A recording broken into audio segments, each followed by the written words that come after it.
Have you ever heard of the Barrancas del Cobre, the Copper Canyon of Mexico?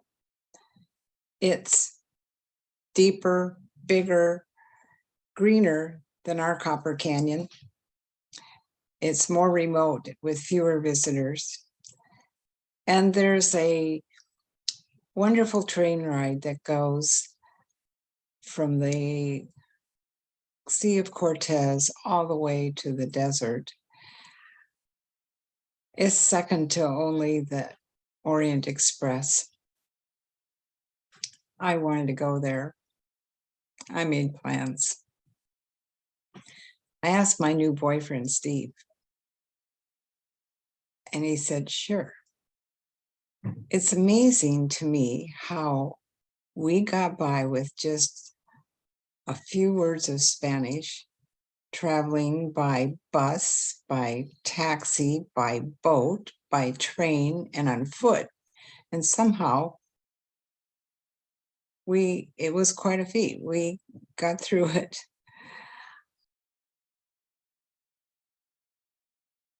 I want to tell you about this train and put the map up so you can see the trip.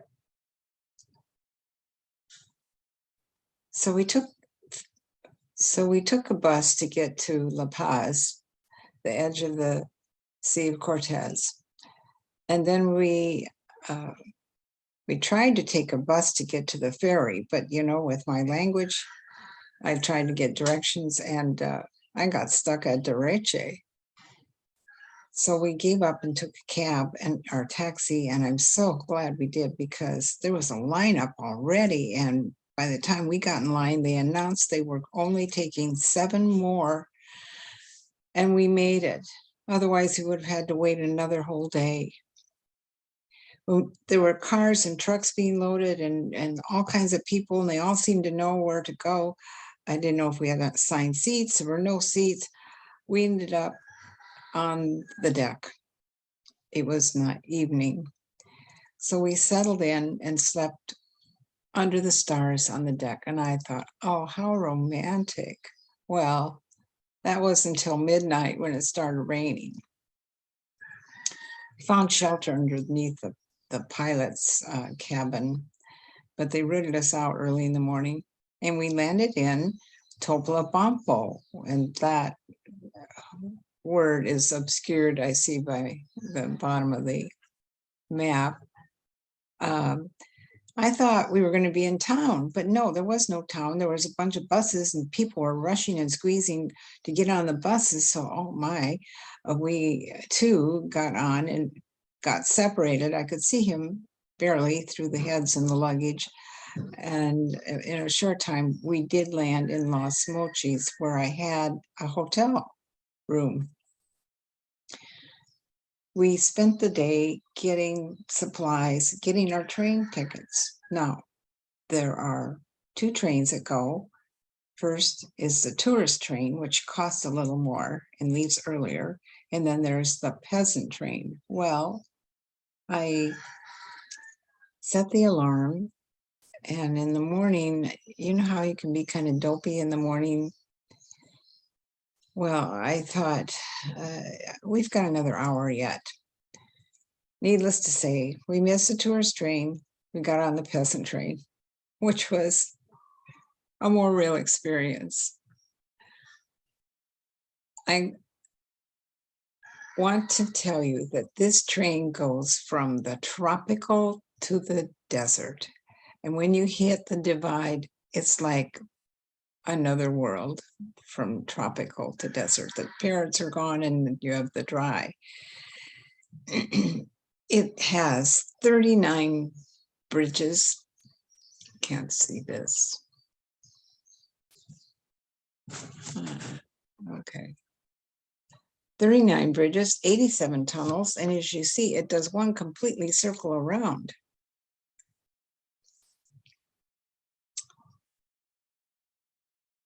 It stopped at every village, every town. And each time it stopped, a whole lot of kids would come on selling stuff. Empanadas, cervezas, Coca-Cola. and those pig rinds and corn on the cob. There was a couple of hippie type guys sitting across from us, and we visited with them where they've been and where they're going. By and by, I had to use the toilet. The toilet was horrible. It was dirty and smelly. Worst of all, it didn't close. The latch was missing. They had a piece of twine tied to it, and you were supposed to like wind it around the nail to keep it closed. It wouldn't close completely. I didn't use the toilet. I did what the other people did. I used the trees and the bushes during our many stops. Nightfall came, and all at once the train stopped, and they told us to get off. That I learned from our English-speaking friends that the train had broken down. We did not know when it would get going. We stood around looking at the stars and talking about UFOs. After a while, they said we could get back on, and we proceeded. Well, we missed our destination point and went beyond to Creole. And that must have been well 1 or 2 in the, well after midnight. I had no idea where we're going to stay, but it was decided by a sweet little Mexican boy who just took me by the hand and led me to a motel. And it was fine. The next morning, we got up and headed back to Ochivio, which is in the middle of the map. And managed to hitchhike on a red pickup truck. The guy said he had to stop for a minute, and he brought on a whole side of beef, and he hung it in the back of the truck, and it's full of flies, and it's swinging back and forth as we go down this long, winding, steep, treacherous road during the time which Steve said, you know, the tie rods could break. What are tie rods? We could get a flat tire. The brakes could go out, missing branches and the swinging beef. When we got to Urique, our destination, I wanted to backpack down the canyon. It was getting towards evening, so we just hiked way out of town and camped. Next morning, we heard a bunch of children screaming, "Dulce, Dulce," and even I can figure that one out. So I gave them some candy, some paper and pens. Finally, they left. We packed up. There were pigs and chickens everywhere. We walked along the road, and the river was on our left. After a while, Steve wanted to stop. I wanted to go on, but we decided to stop for the day, and we crossed the river and made camp. And once I put on my sexy bikini, boy, was I young and stupid, not in tune with the culture either at all. So we went swimming and then went to bed that night. In the middle of the night, I felt my butt being rubbed.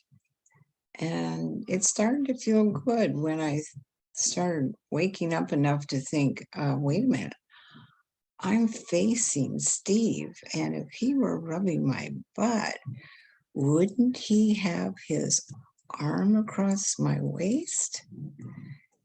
I reached for my flashlight. A hand went out of the tent. I saw my tent was slit. My sleeping bag was slit, feathers everywhere. The hand came back in with a gun. He said, "Amore." And I said, "I'm mad. I'd rather die first."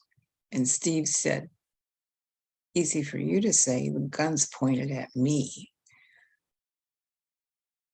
I felt violated, and I was angry about that. I was angry that he was destroying my precious backpacking equipment. I was screaming at him, chewing him out, throwing things at him, things I thought he might want, like food, potato chips, M&Ms.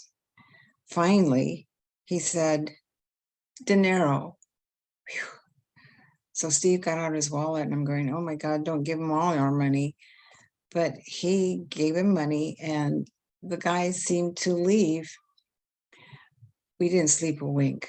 And as soon as there was any light, we packed up and got out of there. The moral of this story is, if you're ever threatened with rape, I think you're better off to fight. At least you have a chance. And the big lesson for me was, I didn't really know myself. I thought I was a wuss. I thought if I was ever threatened with rape, I would give in because I wouldn't want to get hurt. And I learned that I'm a fighter. Madam Toastmaster.